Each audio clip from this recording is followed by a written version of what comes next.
நம்ம சேனலை இன்னும் நீங்கள் சப்ஸ்கிரைப் பண்ணலைன்னா கீழே இருக்கிற ரெட் கலர் சப்ஸ்கிரைப் பட்டனை கிளிக் பண்ணுங்கள். அதோட ஒரு பெல் ஐக்கானையும் கிளிக் பண்ணுங்கள். நம்மளோட டெய்லி நோட்டிஃபிகேஷன் உங்களுக்கு வரும்.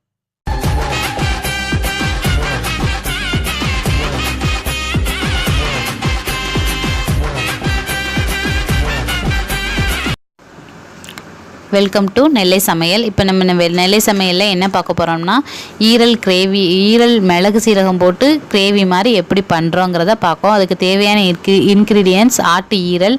ஆட்டுக்கறி கடையில் போய் கேட்டாலே தருவாங்க. ஆட்டு ஈரல் வந்து நல்ல ரத்தம் ஊறும் நம்மளுக்கு.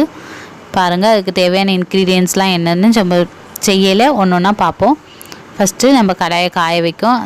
தேவையான அளவு எண்ணெய் ஊற்றுறோம். கம்மியாக எண்ணெய் ஊற்றினாவே போதும், ரொம்பலாம் தேவையில்லை. இந்த ஈரல் சாப்பிட்றதுனால உடம்புக்கு நல்ல ரத்தம் ஊறும், உடம்புக்கு ரொம்ப நல்லது ஆட்டு ஈரல் சாப்பிடுறது. பாருங்கள், ஒரே ஒரு 2 சின்ன வெங்காயம், 2 இதை ரொம்ப ஃப்ளேவருக்காண்டி அதை போடுறோம். அது நல்லா ஃப்ரை ஆகுது.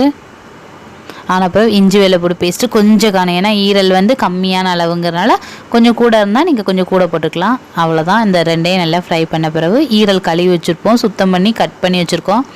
அவங்களே கடையில் கட் பண்ணி கொடுத்துருவாங்க. அதையும் நம்ம கொஞ்சம் ஸ்மாலாக கட் பண்ணோன்னா கட் பண்ணி வச்சுக்கணும். அப்படியே அந்த கழுவி அந்த எண்ணெயில் போட்டுருதோம். இதை மாதிரி நம்மளுக்கு சுவையான சமையல் டிப்ஸு, சமையல் எப்படி பண்ணுறது அப்படிங்கிறது பார்க்கணுன்னு உங்களுக்கு இஷ்டப்பட்டிங்கன்னா கீழே இருக்கிற சப்ஸ்கிரைப் பண்ணுங்கள். அதோட பெல் ஐக்கானையும் கிளிக் பண்ணுங்கள். அந்த ஈரலை போட்டுட்டு பாருங்கள், அந்த எண்ணெயிலே தான் தண்ணி ஊற்றிடக்கூடாது. தண்ணி ஊற்றினா ஒரு மாதிரி அந்த ஈரல் வந்து அந்த கிறிஸ்பியாக இல்லாமல் கல் மாதிரி ஆயிரும்.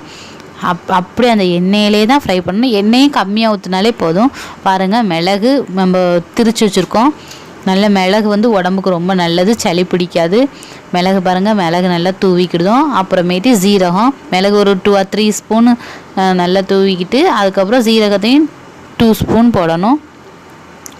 போட்டுட்டு அப்புறம் கொஞ்சம் உப்பு ரொம்ப போட்டுறக்கூடாது. நம்ம முட்டை பொரிச்சா எந்த அளவு போடுவோம் அதுலேருந்து கொஞ்சம் கூட, அந்த மாதிரி 2 முட்டை பொரிக்கிற அளவுக்கு தான் உப்பு போடணும். ஏன்னா உப்பு ரொம்ப சுள்ளுன்னு ஆயிரும். பாருங்கள், இவ்வளோ தான்.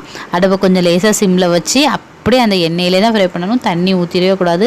ஒரு 2 மினிட்ஸு மூடி வைக்கணும். இந்த பாருங்கள், ஈரல் மிளகு சீரக ஈரல் ரெடி ஆயிடுச்சு. நம்ம தயிர் சாதமோ ஏதோ குயிக்காக செஞ்சு சாப்பிட்லாம் இதை வச்சு.